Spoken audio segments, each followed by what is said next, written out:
सर्वमंगल मांगल्ये शिवे सर्वार्थ साधिके शरण्ये त्र्यंबके गौरी नारायणी नमस्तस्यै नमस्तस्यै नमस्तस्यै नमो नमः। या देवी सर्वभूतेषु शांतिरूपिणी संस्थिता नमस्तस्यै नमस्तस्यै नमस्तस्यै नमो नमः। सभी को जय माता दी। आज हम सुनेंगे दुर्गा सप्तशती की कथा अध्याय 2। देवताओं के तेज से देवी का प्रादुर्भाव और महिषासुर की सेना का वध। तो आइए आगे की कथा हम सुनते हैं। महर्षि मेघा बोले, प्राचीन काल में देवताओं और असुरों में पूरे 100 वर्षों तक घना घोर युद्ध चलता रहा। उसमें असुरों का स्वामी महिषासुर था और इंद्र देवताओं के नायक थे। इस युद्ध में देवताओं की सेना परास्त हो गई। इस प्रकार संपूर्ण देवताओं को जीतकर महिषासुर इंद्र बन बैठा। युद्ध के पश्चात हारे हुए देवता प्रजापति श्री ब्रह्मा के साथ लेकर उस स्थान पर जा पहुँचे जहाँ भगवान शंकर विराजमान थे। देवताओं ने अपने हार का सारा वृत्तांत भगवान विष्णु और शंकर जी से कह सुनाया। वह कहने लगे, हे प्रभु, सब अधिकार छीनकर सबका अधिनिष्ठता स्वयं बन बैठा है। उसने समस्त देवताओं को स्वर्ग से निकाल दिए हैं। वह मनुष्य की तरह पृथ्वी पर इधर से उधर विचर रहे हैं। दैत्य की सारी करतूत हमने आपको सुना दी है और आपकी शरण में इसीलिए आए हैं कि आप उनके वध का कोई उपाय सोचें। देवताओं की बातें सुनकर भगवान विष्णु और शंकर जी को दैत्यों पर बड़ा ही क्रोध आया। उनकी भवें तन गई और आंखें लाल हो गई। तभी क्रोध से भरे हुए श्री विष्णु के मुख से एक भारी तेज निकला और उसी तेज भगवान शंकर के मुख से भी एक बड़ा सा तेज निकला। उसी प्रकार का तेज दोनों के मुख से निकलने पर ब्रह्मा और इंद्र आदि दूसरे देवताओं के मुख से भी प्रकट हुआ। फिर वह सारा तेज एक में मिल गया। तेजों का वह पुंज ऐसा दिखता था जैसे कि ज्वाला में पर्वत हो। देवताओं ने देखा कि उस पर्वत से ज्वाला चारों ओर फैली हुई है। देवताओं के शरीर से प्रकट हुए उस तेजों की किसी अन्य तेज से तुलना नहीं हो सकती थी। एक स्थान पर इकट्ठा होने पर वह तेज पुंज एक देवी के रूप में परिवर्तित हो गया और अपने प्रकाश से तीनों लोकों में व्याप्त जान पड़ा। जो भगवान शंकर का तेज था उसमें देवी का मुख प्रकट हुआ।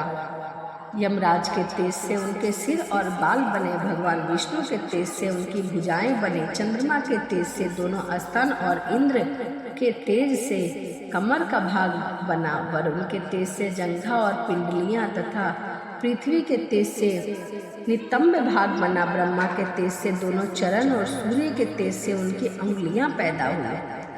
वसुओं की तेज से हाथों की उंगलियां एवं कुबेर के तेज से नासिका बनी। प्रजापति के तेज से उसके दांत और अग्नि के तेज से उनके 3 नेत्र बने। संध्या के तेज से उनकी दोनों भवें और वायु की तेज से उनके कान प्रकट हुए थे। इस प्रकार उस देवी का प्रादुर्भाव हुआ था। महिषासुर से प्रजापति देवता उस देवी को देखकर अत्यंत प्रसन्न हुए। भगवान शंकर ने अपने त्रिशूल में से एक त्रिशूल निकालकर उस देवी को दे दिया। भगवान कृष्ण ने अपने चक्र में से एक चक्र निकालकर उस देवी को दे दिया। वरुण ने देवी को शंख भेंट किया। अग्नि ने उसे शक्तियाँ दी।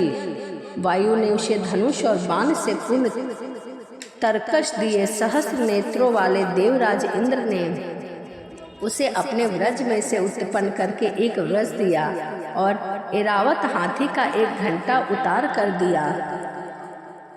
उनको भेंट किया। यमराज ने उसे काल दंड में से एक दंड दिया। वरुण ने उसे पाश दिया। प्रजापति ने स्फटिक की माला दी और ब्रह्मा जी ने उसे कमांडलू दिया। सूर्य ने देवी के समस्त रोमों में अपने किरणों का तेज भर दिया। काल ने उसे चमकती हुई ढाल और तलवार दी। क्षीरसागर में उज्ज्वल हार और दिव्य वस्त्र उसे भेंट किए और इसके साथ ही उसने दिव्य चुंडामणि दी, जो कुंडल, कंगन, उज्ज्वल अर्धचंद्र, बाहों के लिए बाजूबंद, चरणों के लिए नुपुर, यानी कि पायल, गले के लिए सुंदर हंसली और उंगलियों के लिए रत्नों से बनी हुई अंगूठियां दी। विश्वकर्मा ने उनको परसा दिया। उनके साथ ही कई प्रकार के अस्त्र शस्त्र, अभेद कवच दिए और इसके अतिरिक्त उसने उसके समस्त और वक्ष पर धारण करने के लिए कभी न कुंभलाने वाले सुंदर कमलों की मालाएं भेंट की। समुद्र ने सुंदर कमल का फूल भेंट किया। हिमालय ने सवारी के लिए सिंह और तरह तरह के रतन देवी को भेंट किए। यक्षराज कुबेर ने मधु से भरा हुआ पात्र और शेष नाग ने उन्हें बहुमूल्य मणियों से विभूषित नागहार भेंट किया। इसी तरह दूसरे देवताओं ने भी उन्हें आभूषण और अस्त्र देकर उनका सम्मान किया। इसके पश्चात देवी ने उच्च स्वर में गर्जना की। उसके इस भयानक नाद से आकाश गूंज उठा। देवी का वह उच्च स्वर से किया हुआ सिंह नाद समा न सका। आकाश उनके सामने छोटा प्रतीक होने लगा। उससे बड़े जोर की प्रतिध्वनि हुई, जिससे समस्त विश्व में हलचल मच गई और समुद्र कांप उठे, पृथ्वी डोलने लगी और सबके सब पर्वत हिलने लगे। देवताओं ने उस समय प्रसन्न होकर श्री वाहिनी जगमयी देवी से कहा, हे देवी, तुम्हारी जय हो। इसके साथ महिष वाहिनी ने भक्ति भाव से विनम्रता होकर उनकी स्तुति की। संपूर्ण त्रिलोकियों को शोक मग्न देखकर दैत्यगण अपनी सेनाओं को साथ लेकर और हथियार आदि सजाकर उठ खड़े हुए। महिषासुर के क्रोध की कोई सीमा नहीं थी। उसके क्रोध में भरकर कहा, यह सब क्या उत्पात है। फिर वह अपनी सेना के साथ उसकी ओर दौड़ा, जिस ओर से भयंकर नाद का शब्द सुनाई दे रहा था। आगे पहुंचकर उसने देवी को देखा, जो कि उसकी प्रभा से तीनों लोकों को प्रकाशित कर रही थी। उनके चरणों के भार से पृथ्वी दबी जा रही थी। माथे के मुकुट से आकाश में एक रेखा सी बन रही थी और उनके धनुष की टंकार से सब लोग शुद्ध हो रहे थे। देवी अपनी सहस्त्र भुजाओं को संपूर्ण दिशाओं में फैलाए हुए खड़ी थी। इसके पश्चात उनका दैत्यों के साथ युद्ध छिड़ गया और कई प्रकार के अस्त्र शस्त्रों से सब दिशाएं उद्भाषित होने लगी। महिषासुर की सेना का सेनापति चिक्षुर नामक एक महान असुर था। वह आगे बढ़कर देवी के साथ युद्ध करने लगा। दूसरे दैत्य की चतुर्गिनी सेना साथ लेकर चामर भी लड़ने लगा और 60,000 महारथियों को साथ लेकर उद्ग्रग नामक महादैत्य आकर युद्ध करने लगा। महाहनु नामक असुर 1 करोड़ रथियों को साथ लेकर, असीलोमा नामक असुर 5 करोड़ सैनिकों को साथ लेकर युद्ध करने लगा। वाशकल्य नामक असुर 60 लाख असुरों के साथ युद्ध में आ डटा। विडाल नामक असुर 1 करोड़ रथियों सहित लड़ने के लिए तैयार हो गया। इन सबके अतिरिक्त और भी हजारों असुर हाथी घोड़े साथ लेकर लड़ने लगे और इन सबके पश्चात महिषासुर करोड़ों रथों, हाथियों और घोड़ों सहित वहां आकर देवी के साथ लड़ने लगा।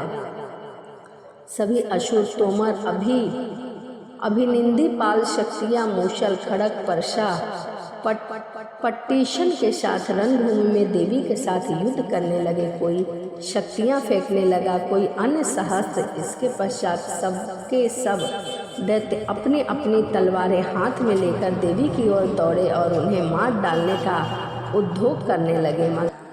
मगर देवी ने क्रोध में भरकर खेल ही खेल में उनके सब अस्त्र शस्त्रों को काट दिया। इसके पश्चात ऋषियां और देवताओं ने देवी की स्तुति आरंभ कर दी। देवी प्रसन्न होकर असुरों के शरीर पर अस्त्र शस्त्रों की वर्षा करती रही। देवी का वाहन सिंह भी क्रोध से भरकर दैत्य सेना में इस प्रकार विचरने लगा, जैसे कि वन में दानव नल फैल रहा हो। युद्ध करती हुई देवी ने क्रोध से भर जितने श्वास को छोड़ा, वह तुरंत ही सैकड़ों हजारों गणों के रूप में परिवर्तित हो गए। वे फरसे, हिंदीपाल, खड़ग तथा पट्टीटसन इत्यादि अस्त्रों के साथ दैत्य से युद्ध करने लगे। देवी की शक्ति से बढ़े हुए वह गण दैत्यों का नाश करते हुए ढोल, शंख और मृदंग आदि बजा रहे थे। तदंतर देवी ने त्रिशूल, गदा, शक्ति, खड़ग इत्यादि से सहस्त्र असुरों को मार डाला। कितनों को घंटे की भयंकर आवाज से ही यमलोक पहुंचा दिया, तो कितने असुरों को उसने पास में बांधकर पृथ्वी पर घसीटा। कितनों को अपनी तलवार के टुकड़े टुकड़े कर दिए, तो कितने को गदा की चोट से धरती पर सुला दिया। कई दैत्य मूसल की मार से घायल होकर रक्त वमन करने लगे। कई शूल से छाती फट गई, कई के पृथ्वी पर लेट गए, कितने की तो बाण वर्षा से कमर ही टूट गई। देवताओं को पीड़ा देने वाले दैत्य कट कट कर अब मरने लगे। कितने की बाहें अलग हो गई, कितने की ग्रीवाएं कट गई, कितने के सिर कटकर बहुत ही दूर भूमि पर गिर गए, कितने इधर से उधर लुढ़क गए और कितने के शरीर के बीच में से ही कट गए। कितने की जांघाएं कट गई और वह पृथ्वी पर गिर पड़े। कितने ही सिर और पैर के कटने पर भी भूमि पर वह उठ खड़े हुए और अस्त्र हाथ में लिए हुए लड़ रहे थे। दैत्य रह रहकर ठहरो ठहरो कहते हुए देवी को युद्ध के लिए ललकार रहे थे। जहाँ पर यह घोर संग्राम हुआ था, वहाँ की भूमि रथ, हाथी, घोड़े और असुरों की लाशों से पट गई थी। असुरों सेना के बीच में रक्तपान होने के कारण रुधिर की नदियां सी बह रही थी। इस तरह देवी ने असुरों की विशाल सेना को क्षण भर में ही नष्ट कर दिया। जैसे तृण काष्ठ के बड़े समूह को अग्नि नष्ट कर डालती है, देवी का सिर भी गर्दन के बालों को हिलाता हुआ और बड़ा शब्द नाद करता हुआ असुरों के शरीर से मानो उनके प्राणों को ढूंढ रहा था। वहाँ देवी के गणों ने जब दैत्य के साथ युद्ध किया तो देवताओं ने प्रसन्न होकर आकाश से उन पर पुष्प की वर्षा की और माँ दुर्गा की स्तुति की। तो यह दुर्गा सप्तशती की कथा अध्याय 2 था। तो चलिए इसी के साथ वीडियो को समाप्त करते हैं और मिलते हैं अगली वीडियो में। वीडियो आपको कैसी लगी कमेंट के माध्यम से बताना ना भूलें और कमेंट में जय माता दी जरूर लिखें। तो चलिए मिलते हैं अगली वीडियो में। सभी को राधे राधे, जय माता दी।